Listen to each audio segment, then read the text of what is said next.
Someone asked me one time, well, what is it about you that makes you you? Like, what kind of music do you listen to? And I was like, I am so in tune with Young Jeezy and so in tune with Nina Simone at the same time. I get it. It makes sense. It's the honesty in both of them. It's that polarity in both of them that makes it make sense.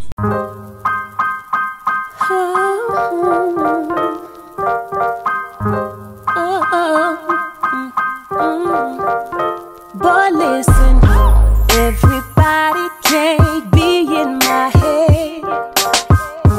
Everybody can't sleep in my bed. Everybody can't be up in my face. Music leaves many imprints on me all the time. It's my life. It's what I do for a living, of course. But music is the one thing that I can do no matter what I'm feeling. Mad, sad, want to bust a window, want to scratch someone's eyes out, you know, just, it's the one thing I can do no matter what I'm feeling.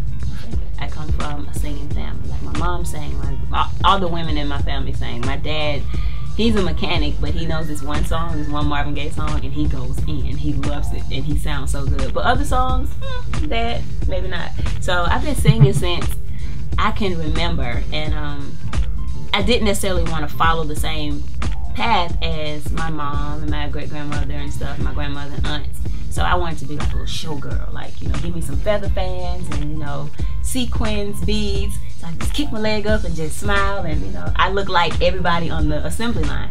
So that didn't happen. I think music just pulled me back, and I started to use my voice as my weapon of choice. I say you are, yeah, this moment, baby, it's my life, you know, to me. Oh, can you help me?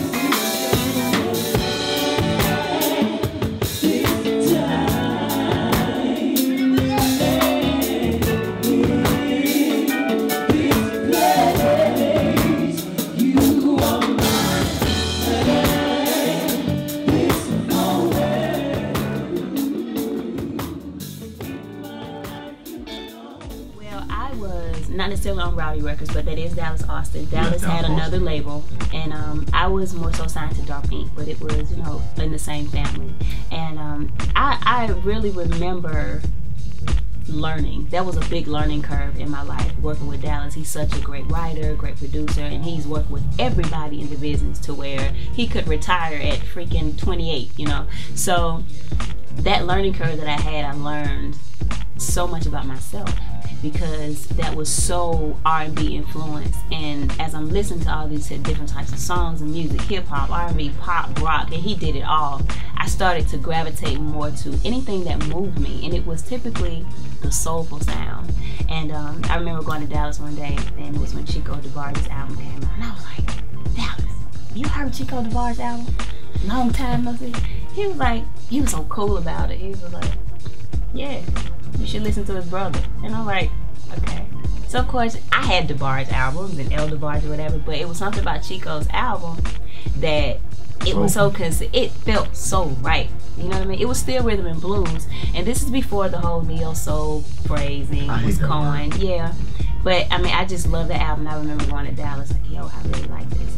So, but working with Dallas, I started to do background work for Monica. Started doing background work for anyone in Atlanta that would come through by way of Deborah Killings, who was also signed to Dallas, and she was the voice of LaFace, and she would throw me background recording work because she was so full.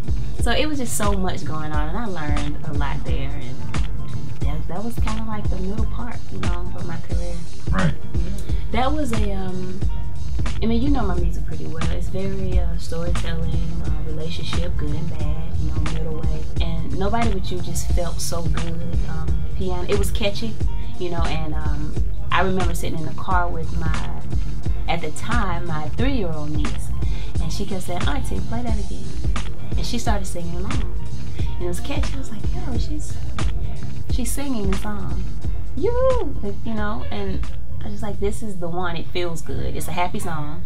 And I also felt like, as a consumer, we needed to hear something, especially coming from me, we needed to hear something to reignite The Love Affair. You can definitely buy the album at Best Buy, Walmart. As of today, the album came out January 28, 2014. New Music Tuesday. You can get that, download it, and buy two. You know, buy one for yourself, and we gotta pay it forward. Give one away. I thought about what I was wearing. I was kinda wishing that you were here. I wanna hear that I'm pretty, and I want you to tell me to stay, to stay.